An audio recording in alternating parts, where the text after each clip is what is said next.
ಅಯೋಧ್ಯೆ ರಾಮ ಜನ್ಮ ಭೂಮಿಯಲ್ಲಿ ರಿಪಬ್ಲಿಕ್ ಮೂಲಕ ಗ್ರೌಂಡ್ ರಿಪೋರ್ಟ್ ಅನ್ನ ನಿಮ್ಮ ಮುಂದೆ ಇಡುವಂತಹ ಕೆಲಸವನ್ನ ನಾವು ಮಾಡ್ತಾ ಇದ್ದೀವಿ. ಸದ್ಯ ನಾನು ಹನುಮಾನ್ ಗಡಿಯ ಮುಂಭಾಗದಲ್ಲಿದ್ದೀನಿ. ಅಯೋಧ್ಯೆಗೆ ಬರೋರು ಪ್ರಮುಖವಾಗಿ ಮೊದಲು ದರ್ಶನ ಮಾಡೋದೇ ಹನುಮಂತನನ್ನ. ಈ ಹನುಮಾನ್ ಗಡಿಗೆ ಬಂದು ಹನುಮಂತನ ದರ್ಶನ ಮಾಡಿಕೊಂಡೆ ನಂತರ ರಾಮ ಮಂದಿರದ ಒಳಗಡೆ ಹೋಗ್ತಾರೆ.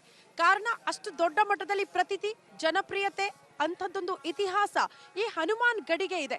ಸೊ ಇಲ್ಲಿ ಯಾವ ರೀತಿ ಹಬ್ಬದ ಕಳೆ ಕಟ್ಟಿದೆ, ಯಾವ ರೀತಿ ಹಬ್ಬದ ಸಂಭ್ರಮ ಮನೆ ಮಾಡಿದೆ ಅನ್ನೋದನ್ನ ದೃಶ್ಯಗಳ ಸಮೇತ ನಿಮ್ಮ ಮುಂದೆ ಇಡುವಂತಹ ಪ್ರಯತ್ನ ನಾವು ಮಾಡ್ತಾ ಇದ್ದೀವಿ.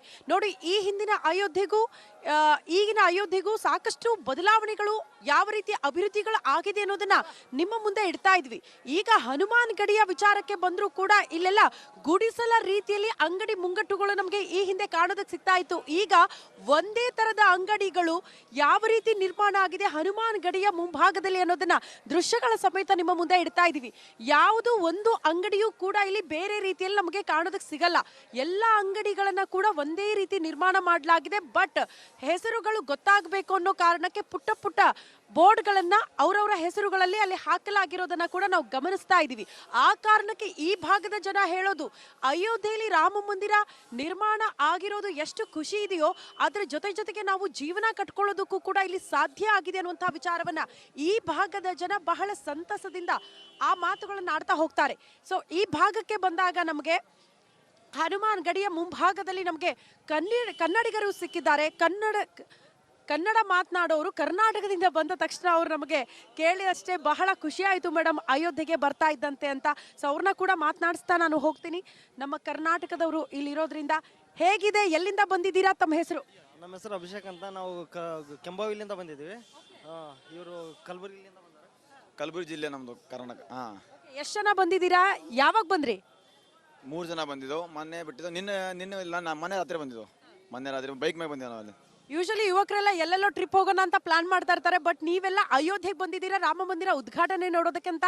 ಎಷ್ಟು ಖುಷಿ ಆಗ್ತಾ ಇದೆ, ಯಾಕೆ ಅಯೋಧ್ಯೆಗೆ ಬರಬೇಕು ಅಂತ ಅನಿಸ್ತು ಈ ಸಂದರ್ಭದಲ್ಲಿ? ನಮಗೆ ನೋಡ್ರಿ ಮೇಡಮ್, ನಮ್ಮ ದೇವತ ಲೋಕ ಇದ್ದಂಗೆ ಇದು ಒಂಥರ ದೇವರಿದ್ದ ಜಾಗದಲ್ಲಿ ನಾವು ಬಂದಿದ್ದೀವಿ ಅಂದರೆ ನಮ್ಗೆ ಅದೇ ಒಂದು ದೊಡ್ಡ ಪುಣ್ಯ. ನಮ್ಗೆ ಮರು ಜನ್ಮ ಪಡೆದು ಬಂದಂಗೆ ಅಲ್ಲತ್ತದ ನಮ್ಗೆ. ಸೊ ನಮಗೆ ತುಂಬ ಖುಷಿ ಆಗತೈತ್ರಿ. ಏನಪ್ಪ ಅಂತಾರೆ, ಕಣಕಣದಲ್ಲೂ ಕೇಸರಿ ಅಂತಾರಲ್ಲ. ಸೊ ಹಂಗಾಗಿ ಹನುಮಂತ ನಮ್ಮ ಆರಾಧ್ಯ ದೈವ. ಆಮೇಲೆ ಹನುಮಂತದ ಆರಾಧ್ಯ ದೈವಪ್ಪ ಅಂದರೆ ರಾಮ. ಸೊ ಹಂಗಾಗಿ ನಮಗೆ ಇಲ್ಲಿ ಹೆಂಗಾಗತ್ತವ ಫುಲ್ ಎಕ್ಸೈಟ್ ಆಗಿದ್ದೀವಿ. ಈ ರಾಮಂದು ಫೆಸ್ಟಿವಲ್ಗೆ ಬಂದಿದ್ದೀವಪ್ಪ ಅಂತಂದರೆ, ಉದ್ಘಾಟನೆ ಬಂದಿವಪ್ಪ ಅಂತ ಅದು ಹೇಳ್ಕೊಳ್ಳೋಕೆ ಆರದಂಥ ಸಂತೋಷ ಅದ. ಸೊ ನಾವು ಬೈಕಿಂದ ಗುಲ್ಬರ್ಗಿಂದ ಬಂದಿದ್ದೀವಿ, ಬೈಕ್ ರೈಡ್ ಮಾಡ್ಕೊಂಡು ಬಂದಿದ್ದೀರಾ? ಬಂದಿದ್ದೀವಿ ಕಲಬುರಗಿಯಿಂದ ಬೈಕ್ ರೈಡ್ ಮಾಡ್ಕೊಂಡು ಬಂದಿದ್ದೀವಿ. ಸೊ 3 ಜನ ಬಂದಿದ್ದೀವಿ. ಇವತ್ತು ರಾತ್ರಿ ಪ್ಲ್ಯಾನ್ ಆಗಿದೆ ಹೋಗೋಣ ಅಂತ ಹೇಳ್ಬಿಟ್ಟು. ಹಾಗೆ ಮರುದಿನ ಬೆಳಗ್ಗೆನೇ ಬೈಕ್ ಎತ್ಕೊಂಡು ಬಂದಿದ್ದೀವಿ ಇಲ್ಲಿಗೆ. ಒಂದೇ ಪ್ಲಾನ್ ಕೂಡ ಇರಲಿಲ್ಲ. ರಾಮ ಕರ್ಸ್ಕೊಂಡಿದ್ದ ನಿಮ್ಮನ್ನ ಅಯೋಧ್ಯೆಗೆ ಬರಲೇಬೇಕು ನೀವು ಅಂತ. ರಾತ್ರಿ ಅನಿಸ್ಬಿಟ್ಟಿದೆ ನಿಮ್ಗೆ ಅಯೋಧ್ಯೆಗೆ ಹೋಗ್ಬೇಕು ಅಂತ? ಅದು ಮಂತ್ರಾಕ್ಷರ ಯಾವತ್ತು ಕೊಟ್ಟರು ಅವತ್ತು ರಾತ್ರಿ ವಿಚಾರ ಮಾಡಿದೆವು ಎಲ್ಲಿ ಹೋಗ್ಬೇಕಂತ. ಎಲ್ಲ ಕಡೆ ಮುಗಿಸಿದ್ವು, ಆಲ್ ಓವರ್ ಇಂಡಿಯಾ ಮುಗಿಸಿದ್ವು, ನೇಪಾಳ ಮುಗಿಸಿದ್ವು. ಬಟ್ ನಾವು ಅಯೋಧ್ಯೆನೂ ಒಂದು 5 ತಿಂಗಳಿಂದ ಬಂದಿದ್ದೆವು. ಬಟ್ ಇಷ್ಟೆಲ್ಲ ಡೆವಲಪ್ ಇದ್ದಿಲ್ಲ 5 ತಿಂಗಳಿಂದ. 5 ತಿಂಗಳಲ್ಲಿ ಇಷ್ಟೆಲ್ಲ ಕೆಲಸ. ಎಸ್ಪೆಷಲಿ ಹನುಮಾನ್ ಗಡಿ ಈ ಹಿಂದೆಗೂ ಈಗ ನೋಡೋದಕ್ಕೂ ತುಂಬಾ ವ್ಯತ್ಯಾಸಗಳು, ಬದಲಾವಣೆಗಳು ಆಗಿದೆ ಅಂತೀವಿ. ಸೊ ನೀವು ನೋಡಿದಾಗ ಹೇಗಿದೆ? ನಾವು ನೋಡಿದಾಗ ಇಲ್ಲಿ ಏನೂ ಇದ್ದಿಲ್ಲ. ಆ್ಯಕ್ಚುಲಿ ರೋಡ್ ಅಡ್ಡಿರು ಪೂರ ಏನೋ ಹಿಂಗೆ ಇಷ್ಟು ಮಂದಿನೇ ಇದ್ದಿಲ್ಲ.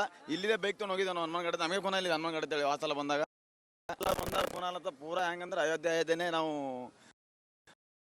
ಮಾಡ್ರೆ 5 ತಿಂಗಳಿಗೆ ನಮ್ಗೆ ಭಾಳ ಇದು ಕಂಡದ. ನಮಗೆ ಇನ್ನೂ ಹೆಚ್ಚಿದ ಇನ್ನೂ ಸ್ವಲ್ಪ ಇಂಪ್ರೂವ್ಮೆಂಟ್ ಆಗ್ತದೆ. ಸ್ವಲ್ಪ ಬಿಸ್ನೆಸ್ ಪ್ರತಿಯೊಬ್ಬರು ನಮ್ಮ ಇಡೀ ಭಾರತದವ್ರು ಎಲ್ಲರೂ ಬಂದು ಒನ್ ಟೈಮ್ ಶ್ರೀರಾಮನ ದರ್ಶನ ತೊಗೋಬೇಕಂತ ನಾನು ವಿನಂತಿ ಅಷ್ಟೇ. ಅಲ್ಲ, ಮೋಸ್ಟ್ಲಿ ಮೈ ರೋಮಾಂಚನ ಆಗೋ ಕ್ಷಣ ಅನ್ಸುತ್ತೆ ಅಯೋಧ್ಯೆಗೆ ಬಂದಿಳಿತಾ ಇದ್ದಂತೆ. ಕಾರಣ ರಾಮಲಲ್ಲ ಮೂರ್ತಿ ಪ್ರತಿಷ್ಠಾಪನೆ ಆಗ್ತಾ ಇರೋದು, ಆ ಕ್ಷಣ ನಾವೆಲ್ಲ ಕಣ್ತುಂಬಿಕೊಳ್ತಾ ಇರೋದು. ಮೋಸ್ಟ್ಲಿ ಪುಣ್ಯ ಮಾಡಿದ್ವಿ ಅಂತ ಅನ್ಸಲ್ವಾ ನಿಮಗೆ? ನಿಜ, ಖಂಡಿತ ಮ್ಯಾಮ್, ಖಂಡಿತ. ಈ ವಿಷಯದಲ್ಲಿ ಯಾವುದೂ ಕಾಂಪ್ರಮೈಸೇ ಇಲ್ಲ.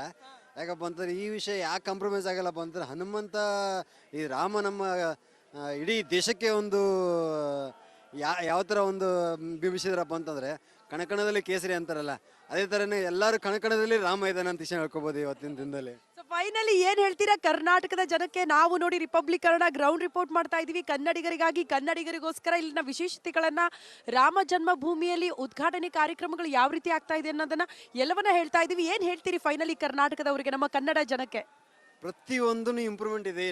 ಇನ್ನೂ ಜಾಸ್ತಿ ಇಂಪ್ರೂವ್ಮೆಂಟ್ ಆಗತ್ತದ. ನಾವೇನು ಒಂದೊಂದು ದಿನಕ್ಕೂ ಇಂಪ್ರೂವ್ಮೆಂಟ್ ಅದ. ಯಾಕಂದ್ರೆ 24/7 ಕೆಲಸ ನಡೆದಿಲ್ಲ ರಾಮ ಮಂದಿರ ಅಯೋಧ್ಯೆಯಲ್ಲಿ.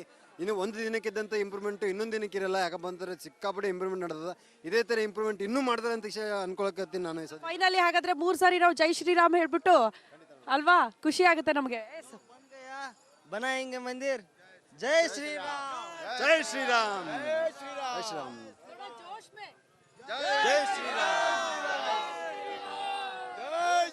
ಜೈ ಶ್ರೀರಾಮ್ ಜೈ ಶ್ರೀರಾಮ್ ಘೋಷಣೆಗಳು ನಮ್ಗೆ ಕೇಳೋದಕ್ಕೆ ಸಿಗ್ತಾ ಇದೆ. ಒಟ್ಟಲ್ಲಿ ಹಬ್ಬದ ವಾತಾವರಣ ಅಯೋಧ್ಯೆಯಾದ್ಯಂತ ಸೃಷ್ಟಿಯಾಗಿದೆ. ಮೈ ರೋಮಾಂಚನ ಆಗುತ್ತೆ ಈ ಪುಣ್ಯ ಭೂಮಿಗೆ ಬರ್ತಾ ಇದ್ದಂತೆ ಅನ್ನುವಂತಹ ವಿಚಾರವನ್ನ ಪ್ರಸ್ತಾಪ ಮಾಡ್ತಿದ್ದಾರೆ.